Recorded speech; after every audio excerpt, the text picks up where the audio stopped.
Bonggang-bongga ang mansyon ni Jinky at Manny Pacquiao sa General Santos City. Official na nga na may pa-house tour si Jinky kaya kitang-kita ang details ng kanilang retirement home.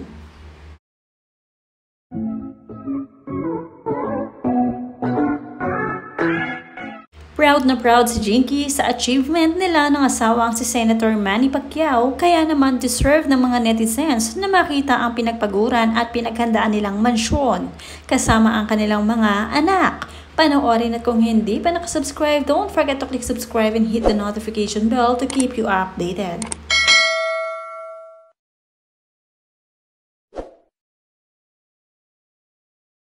Masayang ibinahagi ni Senator Manny Pacquiao at Jinky Pacquiao ang kanilang napakabonggang bahay sa General Santos City.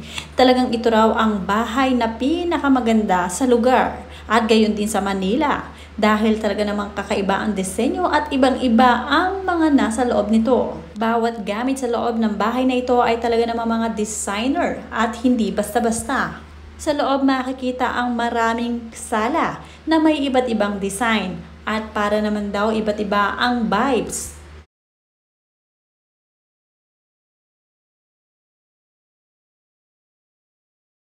Nag-umpisa nga sina Jinky Pacquiao at Senator Manny Pacquiao sa kanilang garden, paikot ng kanilang bahay hanggang sa swimming pool area. Sa sobrang laki ng lupaing nasasakupan ng bahay na ito ay talaga namang dito lang sila nag-walking at nagja-jogging dahil napakaluwang ng kanilang dalaman, napakaluwang ng kanilang garden kaya hindi na kanilang swimming pool.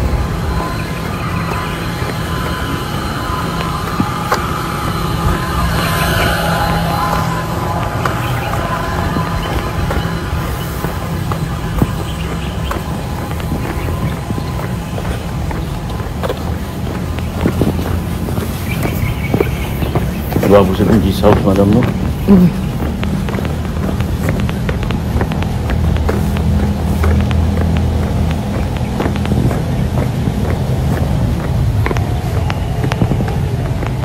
Nagpalagay nga rin si Senator Manny Pacquiao ng sarili niyang corner at dito nga nilagay ang kanilang mga koi fish kung saan dito siya nagre-relax at palagi niyang pinapanood ang mga ito. Siya rin mismo ang nagpapakain sa mga alaga niyang koi fish. Sabi nga nila, ang mga isdang ito raw ay suwerte, kaya naman talagang nag-alaga si Senator. Ito naman ang veranda sa second floor ng kanilang bahay. Talaga naman napaka-relaxing at napakaluwang ng space. Mahangin din sa taas kaya naman dito naglalagi ang mag-asawa. Ito naman ay isa rin sa mga sala sa kanilang mansyon sa Gensan. Talaga namang iba rin ang disenyo nito. May katapat din itong isang long table na kung saan ay dito tumatanggap ng mga bisita.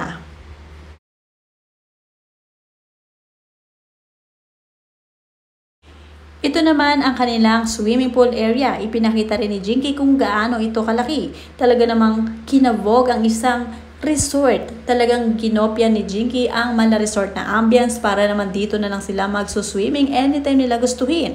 At ganun din ang kanilang mga bisita na kayang i-accommodate kahit gaano karami dahil sa sobrang laki.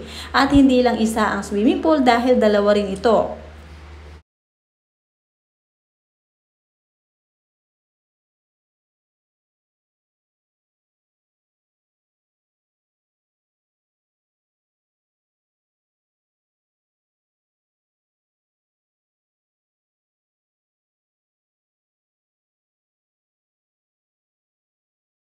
Ang isang swimming pool nga ay nasa ilalim ng kanilang second floor na kung saan ay pwede silang tumambay sa second floor habang ang flooring nito ay kitang-kita at tagusan.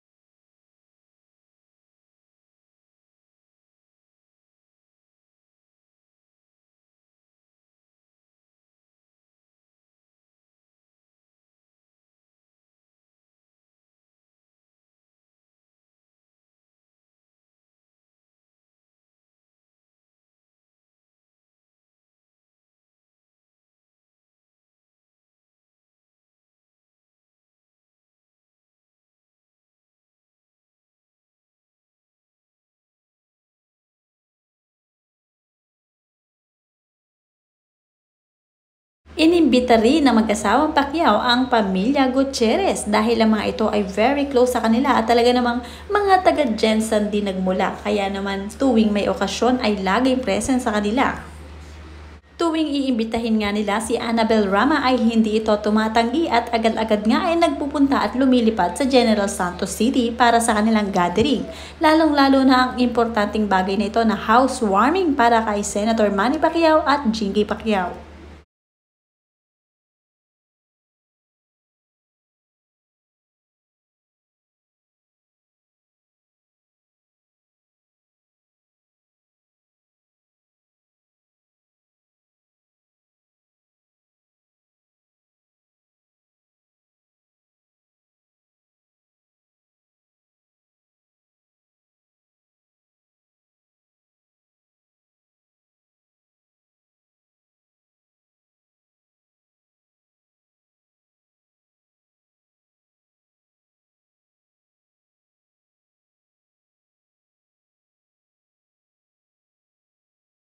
Si Jinky Pacquiao nga ang hands-on na nag-aayos ng ibang details ng kanilang bahay dito sa Jensen at siya mismo ang nagre-refill ng kanilang mga stock sa kanilang pantry. Gayon din ang mga stock niya sa kanyang kwarto na mga perfume at kung ano-ano pang mga collections.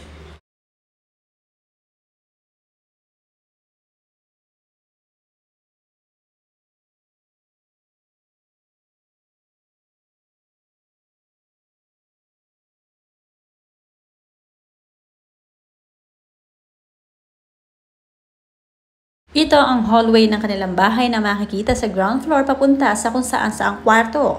May papunta sa kitchen, may papunta sa office, at papunta sa kanilang sala.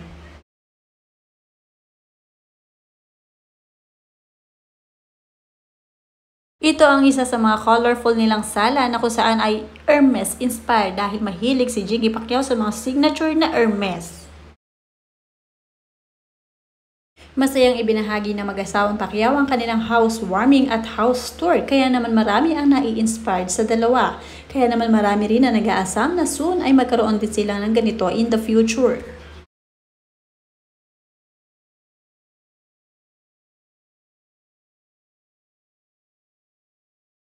Titignan naman ang kanilang pamilya ay very simple lamang din naman na mate, lalo-lalo na ang kanyang dalawang anak na babae at ang bunsong anak